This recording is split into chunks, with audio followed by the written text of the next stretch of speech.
I'm hanging out with Rob on Front Row Live, coming to you. This is Huddy. Let's do this.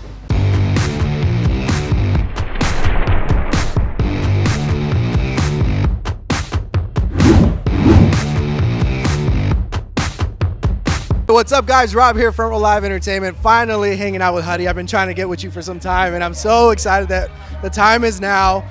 Independent, just performed. First of all, before we talk about being independent, you just performed tonight here at Jingle Ball and the Village Stage. And like, one thing I love about this stage is that usually the artists that perform there end up being on the main stage eventually. Yeah. I feel like that's going to be you next year. I really hope so, man. The Village Stage is awesome, and like, I really love iHeartRadio, so I really want to, maintain and help grow that relationship, and it all starts somewhere. Yeah. So don't forget that, kids, because shit, man, I might look big to you, but in the music world, there are levels to this shit, and I'm just starting out.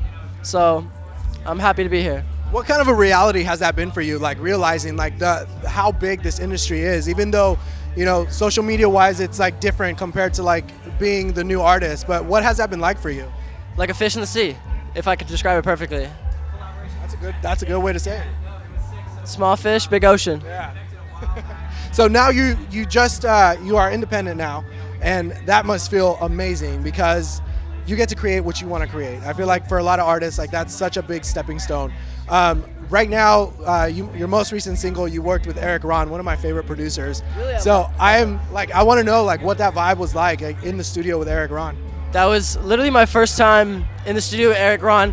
We've probably been in the studio anywhere between like 20 and 30 times now, and that was the day I met him. We made All the Things I Hate About You, and I realized in that moment he was like one of the sickest producers that I've ever met, and it was also the first time meeting like my muse of a writer as well. So like, not only was he a muse of a producer for me, but I've met like a muse of a writer, and so that song came out super organically, and we've written so many great ones since. So I'm really excited. And I'm curious, like, what the vibe was like going from Andrew Goldstein on your debut album to jumping in with Erik Ron, two different producers, both incredible producers in their own right. But, was there a lot of adjusting for you, like, as the artist, like, trying to get to know his style as opposed to, like, doing, like, a whole album with Andrew Goldstein? I think what was fun is that when it's kind of a little different. Like, your producer gets to know you as much as you're getting to know your producer, and that's why you have to make it work each and every time. Yeah.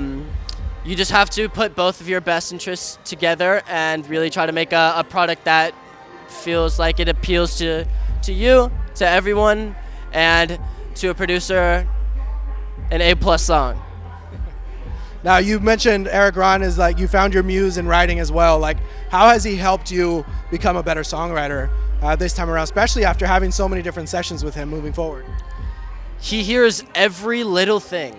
This producer hears every little thing, anything that's like a misnote or a word that he's like, nah, that might not sing well. Before I'm in the booth, I'm like, nah, that'll sing fine. I get in the booth, and everything that he points out, he's right.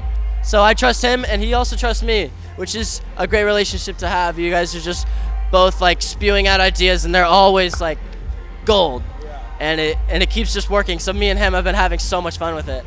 Now I noticed that there's a lot of artists that I grew up listening to that also are fans of yours. Vic Fuentes from Pierce the Veil is one of them. Ollie from Bring Me the Horizon. Like, are there any opportunities of maybe some collaborations between them, whether it's songwriting or just like working on music? I'm not really sure what the friendships sort of entitle. I honestly expect nothing from any artist because at the end of the day, when I get into a studio, I feel like it's me against myself every time.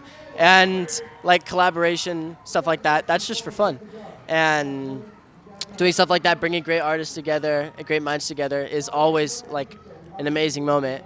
And nothing in the works yet with them, but still just very lovely people. And like When We're Young really helped me understand sort of the ball game I'm playing a little bit more, and so I'm very grateful for that festival and for those friends. You rap When We Were Young, and like what happened? Like how did that help you kind of like figure out your lane or kind of reconstruct your lane in the studio?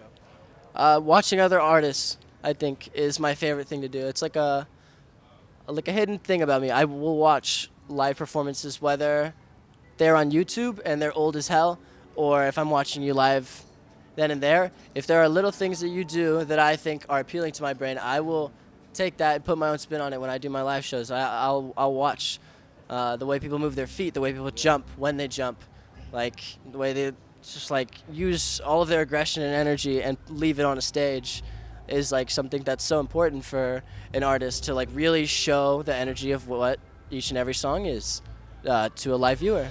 And so I've been paying attention, most especially at that festival. It was awesome. Now, moving forward, as far as like music goes, like what can fans look forward to? You mentioned you've been in the studio with Erik Ron a lot. So, is there plans for new material coming soon? Like, are you still trying to kind of figure out your craft or perfect your craft before you start releasing music?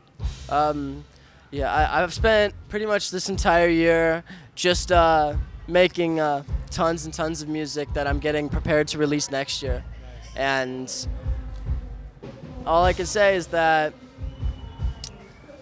with the one song I released this year, it worked. It worked really well. I released one song, but some of the other songs either didn't feel right, or I was with the label and I was teasing songs and stuff like that, and it just like I stopped teasing it. But I've got a vision, and everyone needs to trust the process, because what's coming next and what's even after that, like it's just amazing music. Just so much night and day difference between my old music and my new stuff. Really proud. I'm looking forward to it. I'm a pop-up kid. Like this is why I'm in the music industry, because I wanted to work with all of my favorite pop punk bands, and like the fact that you are in that kind of scene as well, like makes me so happy. So I'm looking forward to it, man. Dude, thank you so much for taking your time. I appreciate it.